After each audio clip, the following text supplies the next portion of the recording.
That's looking good, Paul. It's getting there, isn't it? It's getting there. Very good. So, Paul, how did you get into long driving?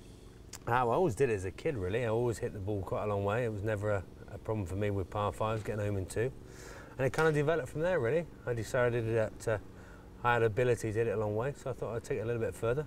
Worked a little bit down the gym and things, and I went into some long driving competitions. And, of course, you won the UK Long Driving Championship. Tell me a little bit about that. That was great. I won it the first year. I had no, I didn't think I would. I saw some of the size of the guys, but as we talked about earlier, it's not all about size, it's clubhead speed. And my clubhead speed was greater than theirs, and I came out champion. And what was nice was then to go back the following year and retain it with an even bigger drive.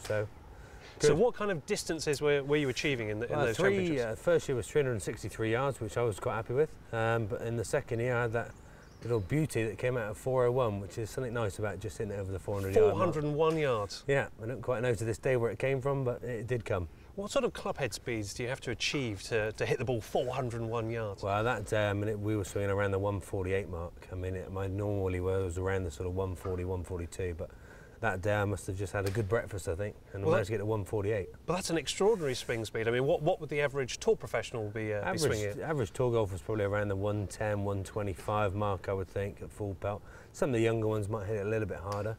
And then your club amateurs generally around the sort of 92, 95, and then obviously it goes slightly down the older they're getting.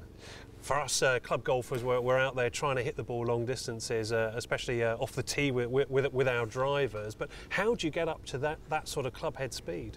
You've got to work with different exercises, and I think that's where this G-swing will really come in, because it's a visual aid. And the golf swing, when you're working with anything in the golf swing, it's always hard because you can't see it. It's half of it's behind you and it's over so quick. Well, you know, with this little G-swing, you've got a chance to actually record your scores, you can see your miles per hour, and you can work with that.